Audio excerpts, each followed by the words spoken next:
भगवती तुलसी की कथा। एक बार देवराज इंद्र देवगुरु बृहस्पति के साथ भगवान शिव का दर्शन करने कैलाश गए। महादेव ने दोनों की परीक्षा लेनी चाहिए, इसलिए रूप बदलकर अवधूत बन गए। उनके शरीर पर कोई वस्त्र न था।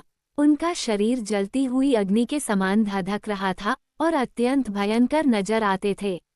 अवधूत दोनों के रास्ते में खड़े हो गए। इंद्र ने एक विचित्र पुरुष को रास्ते में खड़े देखा तो चौंके। इंद्र को देवराज होने का गर्व घेरने लगा।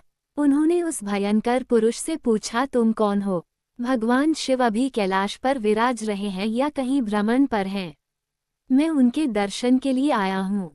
इंद्र ने कई प्रश्न किए, लेकिन वो पुरुष योगियों के समान मौन ही रहे। इंद्र को लगा कि एक साधारण प्राणी उनका अपमान कर रहा है। उनके मन में देवराज होने का अहंकार उपजा, जो क्रोध में बदल गया। इंद्र ने कहा, मेरे बार बार अनुरोध पर भी तू कुछ नहीं बोलकर मेरा अपमान कर रहा है। मैं तुझे अभी दंड देता हूँ।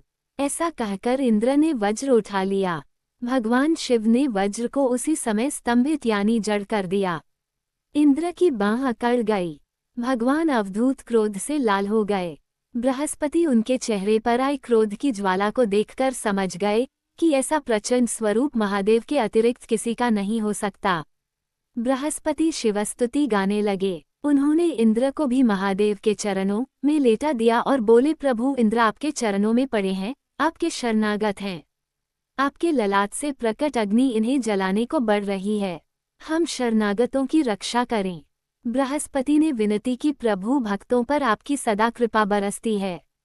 आप भक्त वत्सल और सर्वसमर्थ हैं। आप इस तेज को कहीं और स्थान दे दीजिए ताकि इंद्र के प्राणों की रक्षा हो। भगवान रुद्र ने कहा, बृहस्पति मैं तुम पर बहुत प्रसन्न हूँ। इंद्र को जीवनदान देने के कारण तुम्हारा एक नाम जीव भी होगा। मेरे तीसरे नेत्र से प्रकट इस अग्नि का ताप देवता सहन नहीं कर सकते, इसलिए मैं इसको बहुत दूर छोड़ूंगा।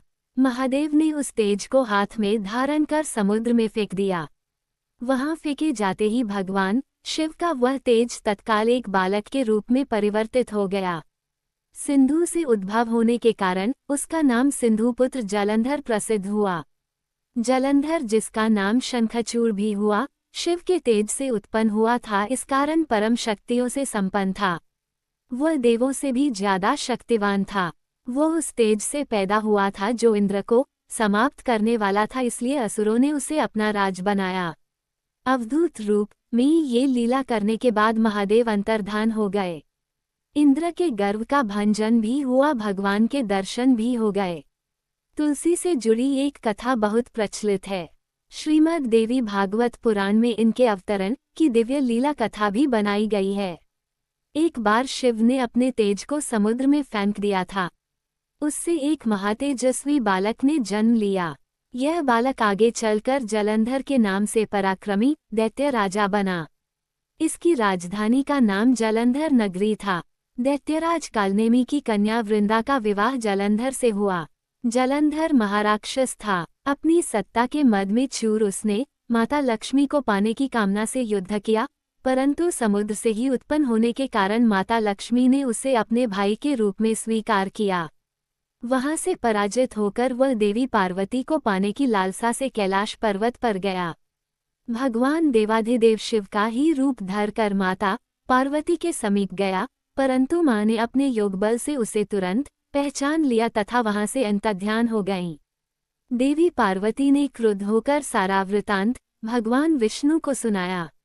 जलंधर की पत्नी वृंदा अत्यंत पतिव्रता स्त्री थी। उसी के पतिव्रत धर्म की शक्ति से जलंधर न तो मारा जाता था और न ही पराजित होता था। इसलिए जलंधर का नाश करने के लिए वृंदा के पतिव्रत धर्म को भंग करना बहुत जरूरी था। इसी कारण भगवान विष्णु ऋषि का वेश धारण कर वन में जा पहुँचे, जहाँ वृंदा अकेली भ्रमण कर रही थीं। भगवान के साथ दो मायावी राक्षस भी थे, जिन्हें देखकर वृंदा भयभीत हो गईं। ऋषि ने वृंदा के सामने पल में दोनों को भस्म कर दिया। उनकी शक्ति देखकर वृंदा ने कैलाश पर्वत पर महादेव के साथ युद्ध कर रहे अपने पति जलंधर के बारे में पूछा। ऋषि ने अपने माया जाल से दो वानर प्रकट किए। एक वानर के हाथ में जलंधर का सिर था तथा दूसरे के हाथ में धड़। अपने पति की ये दशा देखकर वृंदा मूर्छित होकर गिर पड़ी। होश में आने पर उन्होंने ऋषि रूपी भगवान से विनती की कि वो उसके पति को जीवित करें। भगवान ने अपनी माया से पुनः जलंधर का सिर धड़ से जोड़ दिया, परंतु स्वयं भी वह उसी शरीर में प्रवेश कर गए। वृंदा को इस छल का जरा आभास न हुआ। जलंधर बने भगवान के साथ वृंदा पतिव्रता का व्यवहार करने लगी, जिससे उसका सतीत्व भंग हो गया। ऐसा होते ही वृंदा का पति जलंधर युद्ध में हार गया। इस सारी लीला का जब वृंदा को पता चला तो उसने क्रुद्ध होकर भगवान विष्णु को शिला होने का श्राप दे दिया तथा स्वयं सती हो गईं। जहाँ वृंदा भस्म हुई वहाँ तुलसी का पौधा उगा। भगवान विष्णु ने वृंदा से कहा, हे वृंदा, तुम अपने सतीत्व के कारण मुझे लक्ष्मी से भी अधिक प्रिय हो गई हो। अब तुम तुलसी के रूप में सदा मेरे साथ रहोगी। जो मनुष्य भी मेरे शालिग्राम रूप के साथ तुलसी का विवाह करेगा उसे इस लोक और परलोक में विपुल यश प्राप्त होगा। जिस घर में तुलसी होती है वहाँ यम के दूत भी असमय नहीं जा सकते। गंगा व नर्मदा के जल में स्नान तथा तुलसी का पूजन बराबर माना जाता है। चाहे मनुष्य कितना भी पापी क्यों न हो, मृत्यु के समय जिसके प्राण मंजरी रहित तुलसी और गंगा जल मुख में रखकर निकल जाते हैं, वो पापों से मुक्त होकर वैकुंठ धाम को प्राप्त होता है। जो मनुष्य तुलसी व आंवलों की छाया में अपने पितरों का श्राद्ध करता है, उसके पितर मोक्ष को प्राप्त हो जाते हैं। उसी दैत्य जलंधर की यह भूमि जलंधर नाम से विख्यात है। सती वृंदा का मंदिर मोहल्ला कोट किशनचंद में स्थित है। कहते हैं इस स्थान पर एक प्राचीन गुफा थी जो सीधी हरिद्वार तक जाती थी।